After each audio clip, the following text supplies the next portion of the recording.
सहकारिता क्षेत्र के लिए बहुत महत्वपूर्ण आज के कार्यक्रम में मेरे साथ मंच पर उपस्थित श्रीमान सुरेश प्रभु जी, जिनके नेतृत्व में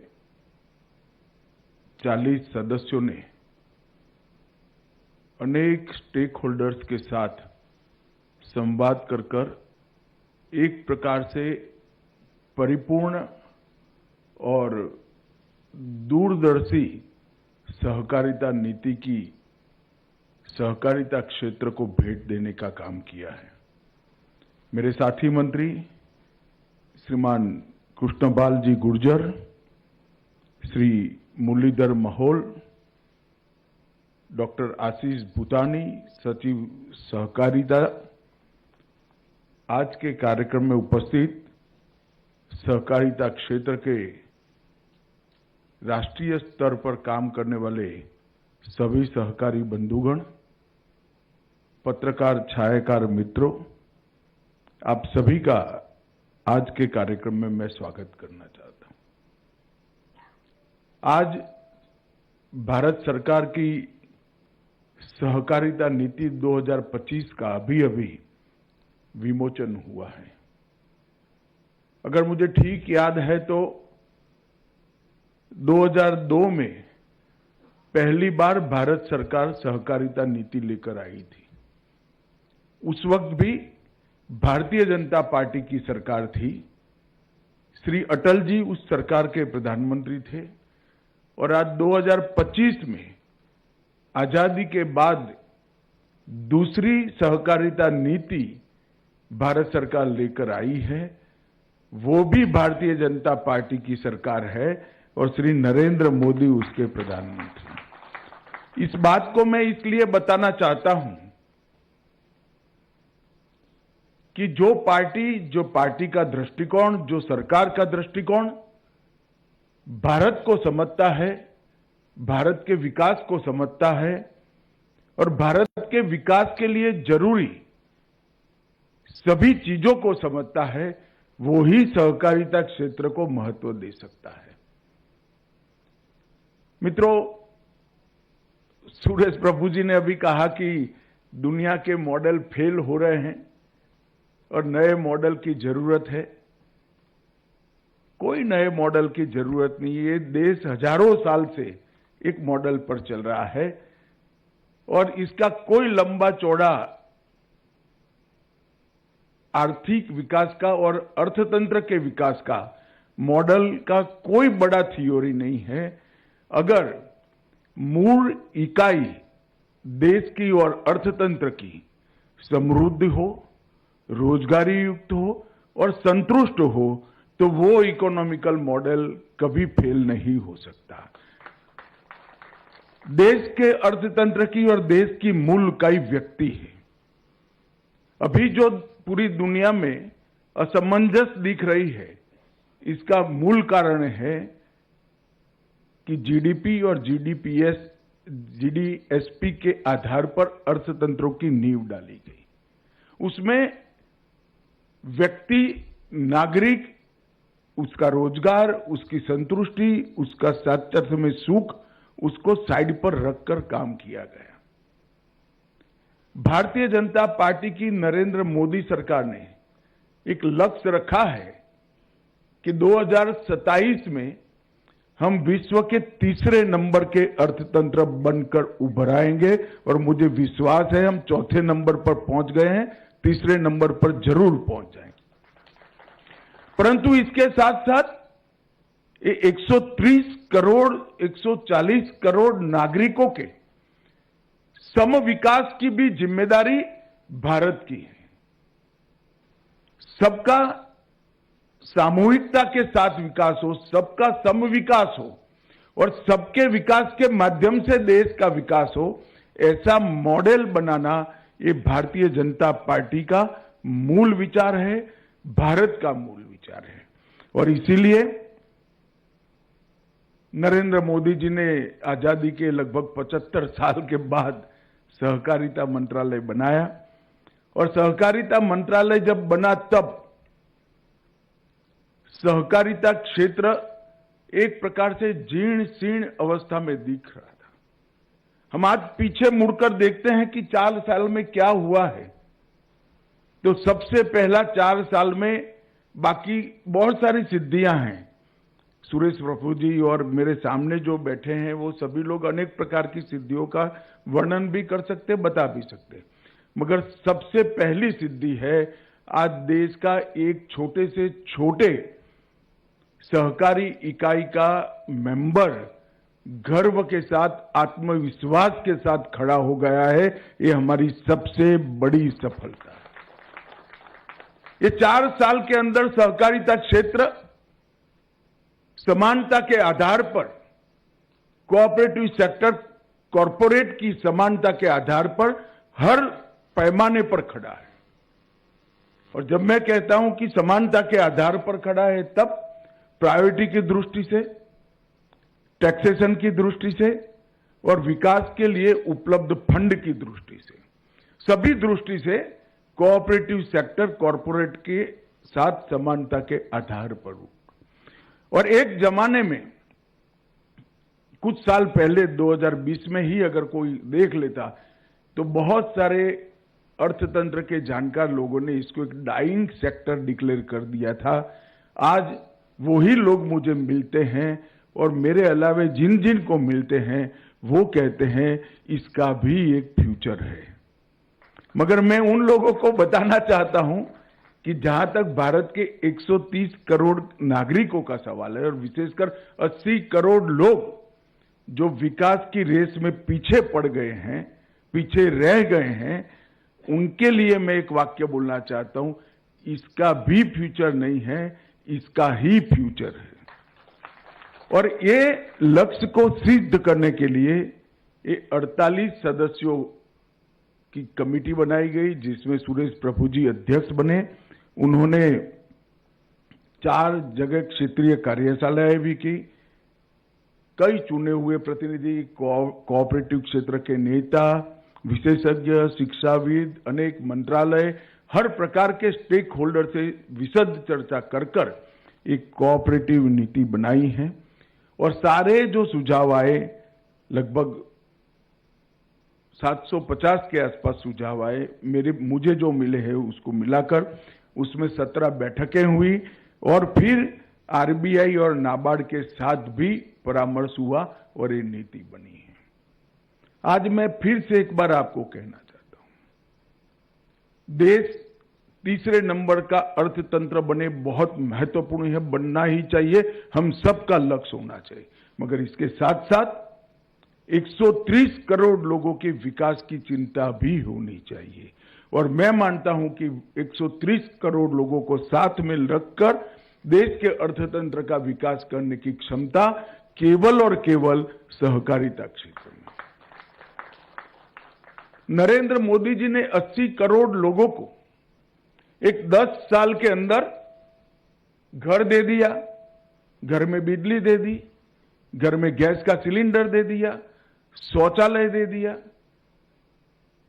5 किलो अनाज प्रति व्यक्ति प्रति माह मुफ्त दे दिया, 5 लाख तक का इलाज का सारा खर्चा दे दिया। अब ये 80 करोड़ लोगों के लिए सबसे बड़ा प्रॉब्लम है कि अब हम करें क्या, क्योंकि 10 साल पहले पूरा जीवन जो मेहनत, पूरा दिन जो मेहनत करते थे, ये चीजों के लिए करते थे। एक सरकार ने उनको 10 ही साल में सारा दे दिया। मैं तो गांव देहातों में घूमने वाला आदमी हूं, देश भर में घूमने वाला। कई लोग ऐसे हैं जिन्होंने मुझे कहा है, भाई हमारे पास 8 पीढ़ी के बाद हमारा खुद का घर आया है। कई लोग ऐसे हैं जिनके घर में पहली बार बिजली आई, नल आया है। गैस का सिलेंडर 12 करोड़ लोगों के घर में पहली बार आया है। वो हजम ही नहीं कर पा रहे। अब मैं करूं क्या? एक बड़ा वैक्यूम उसके जीवन में खड़ा हो गया।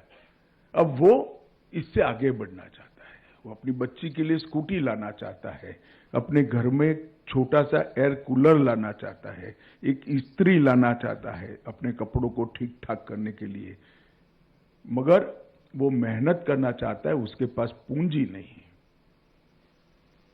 तो छोटी छोटी पूंजी वाले अनेक लोगों को मिलाकर बड़ी पूंजी बनाकर एक उद्यम स्थापित करने की क्षमता केवल और केवल कोऑपरेटिव में है और कहीं नहीं है। और इसीलिए कोऑपरेटिव नीति बनाते वक्त बहुत ध्यान रखा गया है कि नीति का केंद्र बिंदु वो व्यक्ति होगा, 130 करोड़ लोग होंगे, वो गांव होगा, हमारा एग्रीकल्चर होगा, गांव की महिला होगी, दलित होगा, आदिवासी होगा। और इसी को दृष्टिगत रखकर इन नीति का निर्माण किया गया है।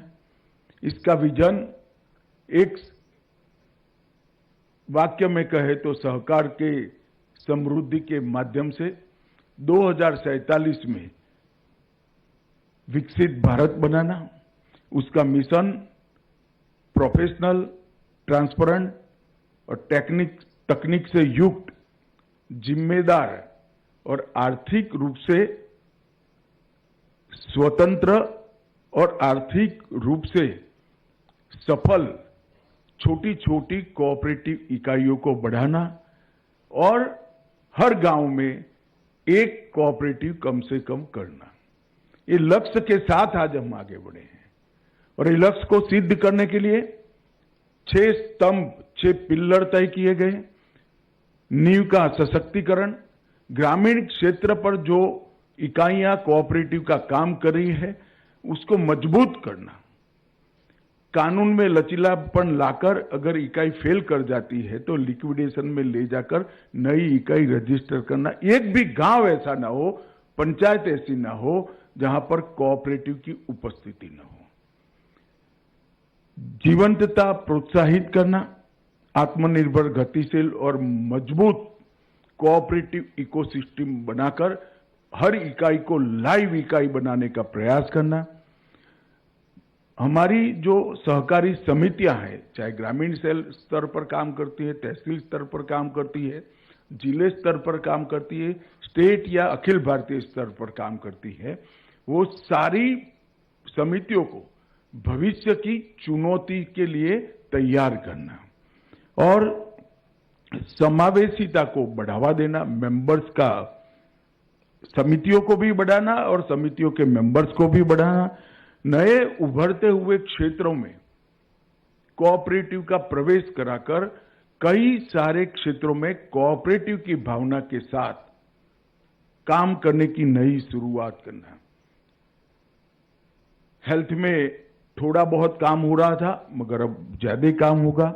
टूरिज्म, टैक्सी, इंश्योरेंस और ग्रीन एनर्जी तक का बारीक प्लानिंग हमारे मंत्रालय ने किया है और टैक्सी और इंश्योरेंस में तो हम बहुत कम समय में बहुत अच्छी शुरुआत के साथ बाहर आएंगे। एक प्रकार से नए उभरते हुए क्षेत्रों में कोऑपरेटिव की एंट्री मतलब सफल कोऑपरेटिव इकाइयां इकट्ठा होकर एक कोऑपरेटिव बनाएगी जो नए क्षेत्र में कोऑपरेटिव की शुरुआत करेगी। उसका जो मुनाफा होगा वो इकाइयों के माध्यम से अंततोगत्वा पैक्स के मेंबर तक पहुंचेगा।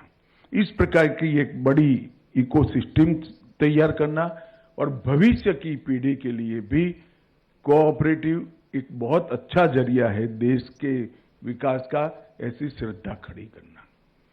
अभी कहा कि कोऑपरेटिव को अब सम्मान मिला है। मैं आज आप सबके सामने हूं तब भी मैं कहना चाहता हूं कि सम्मान उसी को मिलता है जो सहायता नहीं मांगता है। कोई इकाई ऐसी न हो जिसको सहायता की जरूरत हो। सेक्टर को सहायता करने के लिए नरेंद्र मोदी जी की सरकार तैयार है, 24 घंटे तैयार है, मगर इकाइयों ने अपने आप को मजबूत करना पड़ेगा। मैं आगे बात करूंगा जब अर्बन डेवलपमेंट, अर्बन कोऑपरेटिव बैंकों की बात आएगी तब। इसके अंदर हमने 83 जगह इंटरवेंशन के पॉइंट्स तय किए, 83 हस्तक्षेप के बिंदु तय किए हैं।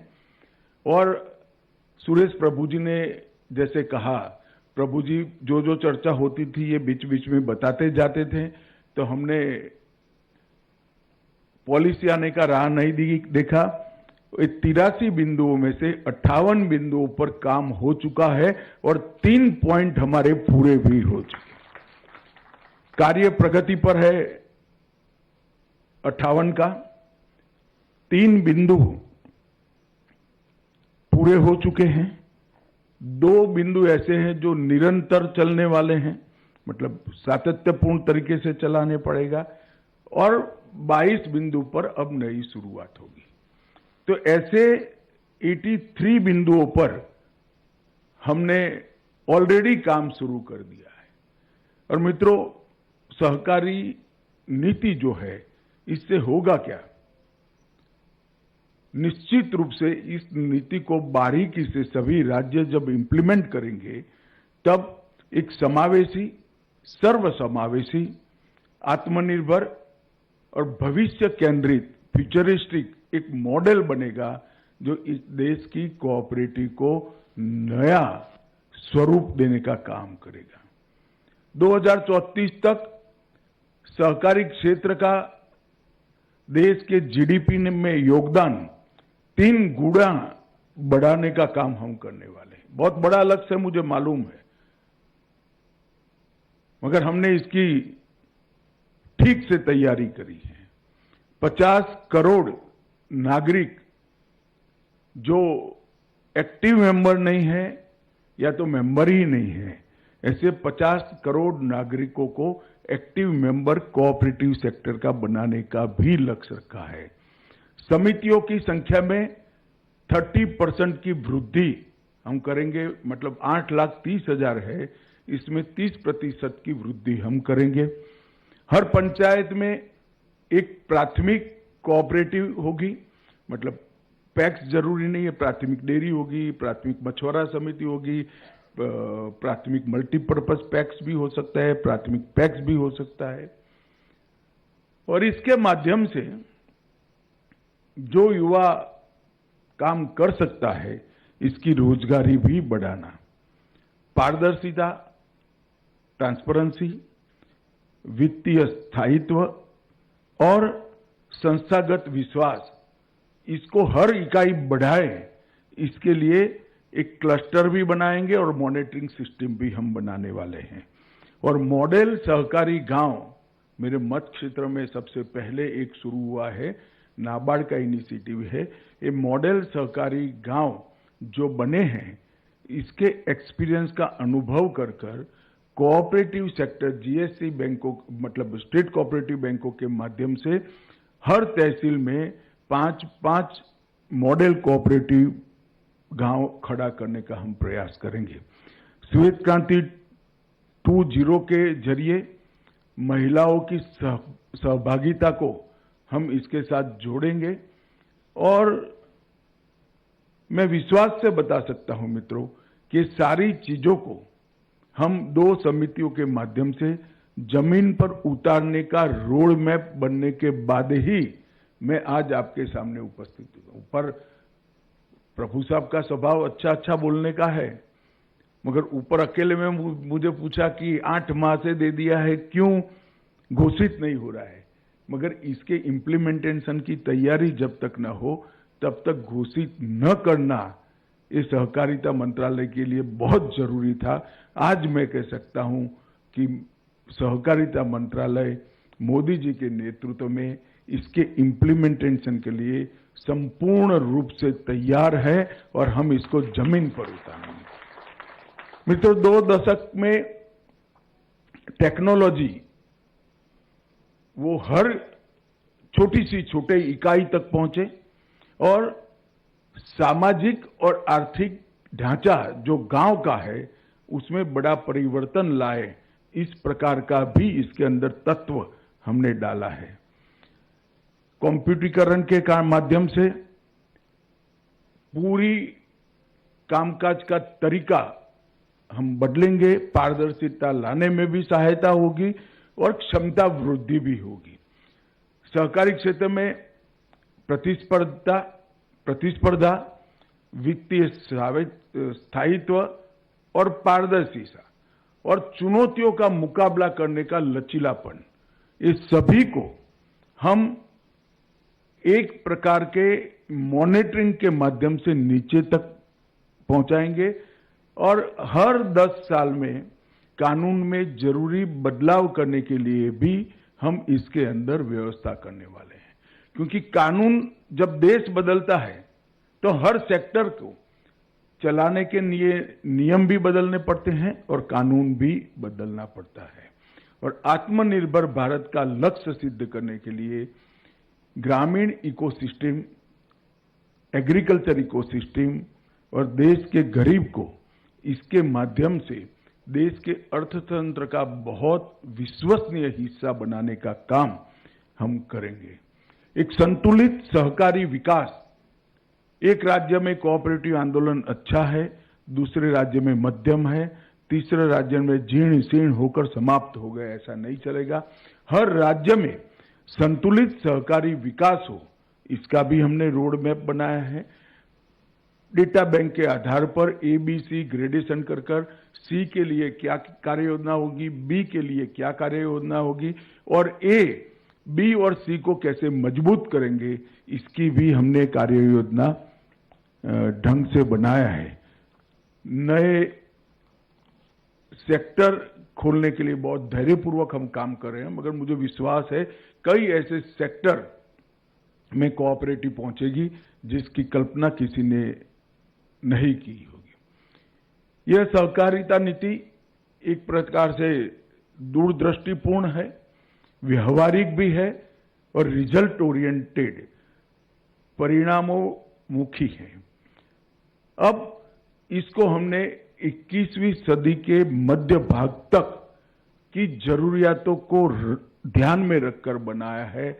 मतलब 2047 तक जब भारत की आजादी की शताब्दी मनाई जाएगी, यही कोऑपरेटिव पॉलिसी के आधार पर हमारे देश का कोऑपरेटिव आंदोलन बढ़ेगा।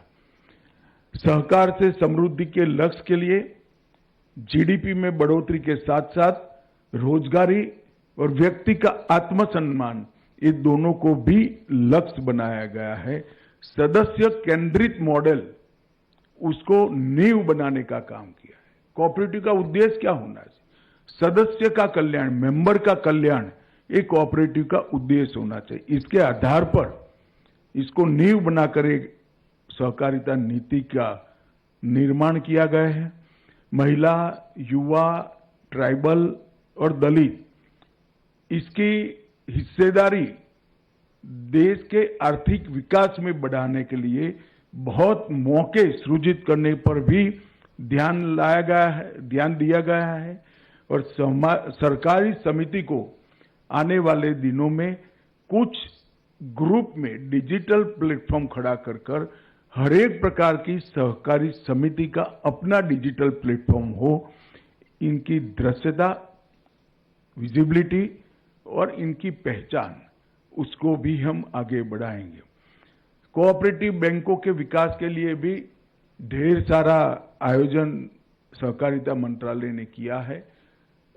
अर्बन कोऑपरेटिव बैंकों के लिए काफी कुछ हुआ है, मगर बाकी सारे क्षेत्रों में कम हुआ है। इसका मूल कारण था कि अर्बन कोऑपरेटिव बैंकों की एक प्रकार से टेक्नोलॉजी की दृष्टि से, आर्थिक सक्षमता बढ़ाने के लिए, पारदर्शिता के लिए एक अम्ब्रेला ऑर्गेनाइजेशन की जरूरत थी। बहुत साल से सवाल चल रहा था। सहकारिता मंत्रालय बनने के पहले ही फेडरेशन ने इसके लिए, रिजर्व बैंक ने इसके लिए इनिशिएटिव लिए थे, मगर मुझे आनंद है आप लोगों को कहते हुए कि इसका काम लगभग समाप्त हो चुका है और अब वो अम्ब्रेला ऑर्गेनाइजेशन का उपयोग कर इसका विस्तार करने का भी हम काम करेंगे और कॉमर्शियल बैंकों के समकक्ष अच्छी शेड्यूल्ड कोऑपरेटिव बैंक खड़ी हो, कहीं पर भी दोयम दर्जे का व्यवहार न हो, इसको हम सुनिश्चित करेंगे। क्योंकि हम इसको चलाने की, अच्छी तरीके से चलाने का एक तंत्र खड़ा कर चुके हैं। ग्लोबल विस्तार, वैश्विक विस्तार और अंतर्राष्ट्रीय बाजारों में पहुंच के लिए हमने एक एक्सपोर्ट की कोऑपरेटिव बनाई है। टेक्नोलॉजी के आधार पर पारदर्शी प्रबंधन करने के लिए भी पैक्स का मॉडल बन चुका है, अर्बन कोऑपरेटिव बैंक का मॉडल बनना शुरू है। तो आने वाले दिनों में हर प्रकार की कोऑपरेटिव में टेक्नोलॉजी के आधार पर पारदर्शी प्रबंधन, इसके लिए भी हम चिंता करेंगे। पर्यावरण का स्थायित्व और चक्रीय अर्थव्यवस्था, कोऑपरेशन अमॉन्ग्स कोऑपरेटिव, इसको हम आगे बढ़ाएंगे। इसके बहुत 3 राज्यों में एक्सपेरिमेंट पहले 1 में चलता था, आज 3 में चलता है। बहुत अच्छे नतीजे मिले हैं और विश्वसनीयता बढ़ी है। अब काफी सारी सरकारी योजनाओं में हम कोऑपरेटिव को जब इंक्लूड करेंगे तो इसका क्यूमुलेटिव इफेक्ट से परिणाम मिलने की शुरुआत होगी। और एक ऐसा कोऑपरेटिव सेक्टर बनाना है जिसमें युवा अच्छे से अच्छा एजुकेशन लेकर कोऑपरेटिव को अपने कैरियर बनाए, ऐसा एक विश्वसनीय कोऑपरेटिव मॉडल इस देश में खड़ा करने का हमारा लक्ष्य है। मित्रों, मैं इतना कह सकता हूं कि ये नीति, सहकारिता नीति को जब कोई पढ़ेगा तो प्रथम दृष्टया इसको लगेगा इसमें नया क्या है। बहुत सरल भाषा में, सादी भाषा में बनाई गई है, मगर मेरा आपसे आग्रह है कि इसके मूल तत्व को पकड़िएगा। कोऑपरेटिव सेक्टर की सारी समस्याओं का समाधान, आने वाले 25 सालों तक कोऑपरेटिव सेक्टर का विकास और कोऑपरेटिव सेक्टर को अर्थतंत्र के विकास के लिए जुड़े हुए जितने भी सेक्टर है, सभी सेक्टरों के समकक्ष खड़ा करने की क्षमता, ये क्षमता की निर्मित ये कोऑपरेटिव पॉलिसी के अंदर है। ढेर सारा काम हमारा समाप्त हो चुका है। देश भर का राष्ट्रीय सहकारी डेटाबेस बन चुका है। अब ये डेटाबेस का अपडेट करने का काम भी 2-3 महीनों में जिला स्तर से, तालुका स्तर से शुरू हो जाएगा। इसका जियो मैपिंग भी शुरू हो चुका है। पैक्स को लिए कॉमन बायलॉज बनाना बहुत सरल था, मगर देश भर के पैक्स इसको एडॉप्ट करे, सभी राज्य इसको अडेप्ट करे, बहुत कठिन था। मगर आज मैं बड़े हर्ष के साथ आपको बताता हूं, सभी राज्यों ने मॉडल बायलॉज को एडॉप्ट कर लिया है without any political difference of opinion. और अब तक लगभग 45,000 नई प्राइमरी सोसाइटीज जो 2 लाख बनानी से है, इसमें बनाने का काम लगभग समाप्त हो चुका है। पैक्स का कॉम्पिटिकरण का काम भी समाप्त हो चुका है और 25 नए काम जो पैक्स के साथ जोड़े थे, 2 छोड़कर सब में कुछ न कुछ प्रगति होकर एक सफल मॉडल बनाने का हम काम कर रहे हैं। जैसे प्रधानमंत्री जन औषधि केंद्र, अब तक 4,108 पैक्स को स्वीकृति मिल चुकी है। पेट्रोल डीजल के रिटेल आवेदन 393 पैक्स ये काम कर चुके हैं। एलपीजी की डिस्ट्रीब्यूटरशिप के लिए भी 100 से ज्यादा पैक्स कर चुके हैं। हर घर नल से जल का प्रबंधन भी मिला है। पीएम सूर्यघर योजना का काम भी पैक्स कर रहे हैं। कई सारी चीजें हमने समाप्त कर दी। इस सब के लिए एक वेल ट्रेन मैन पावर के लिए त्रिभुवन सहकारी यूनिवर्सिटी की नींव डालने का काम भी समाप्त हो चुका है। कुछ ही दिनों में अस्थायी परिसर के अंदर हम इसका कामकाज शुरू करेंगे। सहकार टैक्सी इस साल बदलने से पहले शायद हम लेकर आ जाएंगे, इसका मुझे विश्वास है। और जिसमें सीधा मुनाफा उसका ड्राइवर के पास जाएगा। अंतर्राष्ट्रीय सहकारिता वर्ष के लिए भी हमने भारत के लक्ष्य तय कर उसको नीचे तक पहुंचाने का काम किया है। आयकर के इनकम टैक्स से हमारे कई सारे मुद्दे हमने रिजॉल्व कर दिए हैं। मैंने जैसा पहले कहा, सहकारिता में सरकार, ये मॉडल को हम धीरे धीरे अब सब जगह अप्लाई कर सके, इतना पुख्त बना चुके हैं, मैच्योर बना चुके हैं। और कोऑपरेटिव बैंकों के लिए भी कई नई शुरुआतें हमने की हैं।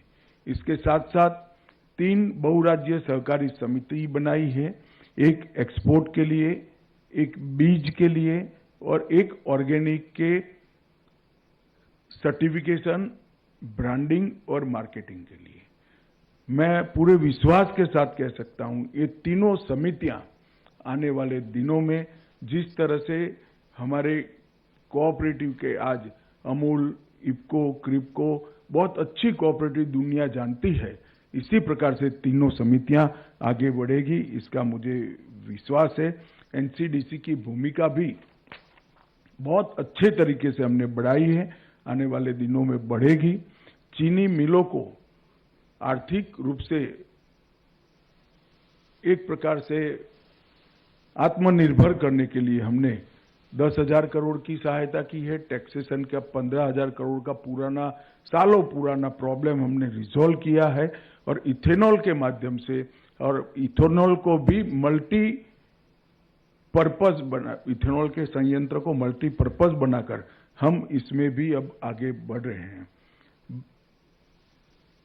श्वेत क्रांति 2 आने वाले दिनों में ग्रामीण विकास का बहुत बड़ा पिलर बनने वाला है और इसमें महिलाओं की भागीदारी भी बहुत प्रमुखता से हम करने में आगे बढ़े हैं। मित्रों, मैं अंत में इतना ही कहना चाहता हूं कि मोदी जी ने बहुत दूरदर्शिता के साथ सहकारी मंत्रालय की रचना की। उसका उद्देश्य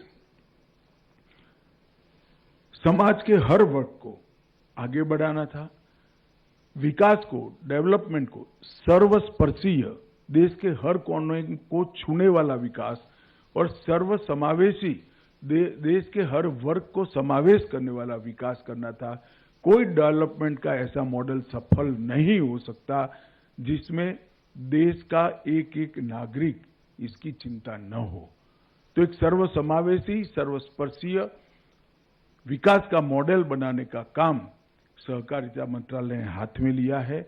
मुझे विश्वास है कि आज जो कोऑपरेटिव पॉलिसी यहाँ सबके सामने रखी गई है, एक कोऑपरेटिव पॉलिसी आने वाले 25 साल के साथ लिए, मतलब देश की आजादी की शताब्दी तक ये क्षेत्र को रिलेवेंट भी बनाएगी, एक क्षेत्र को कंट्रीब्यूट करने वाला क्षेत्र भी बनाएगी और एक क्षेत्र को भविष्य का क्षेत्र भी बनाएगी। इसका मुझे विश्वास है।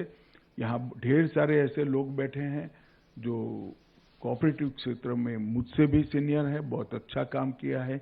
मेरा सभी से और आज के कार्यक्रम के माध्यम से सभी राज्यों को भी अनुरोध है कि राज्य भी सेक्टर वाइज और अपने स्टेट की रिक्वायरमेंट के हिसाब से इसी के अनुसंधान में कोऑपरेटिव नीति को तैयार करें और राज्य में कोऑपरेटिव के डेवलपमेंट के लिए आगे बढ़े। अंत में मैं 48 सदस्य जो प्रभु साहब के नेतृत्व में इसके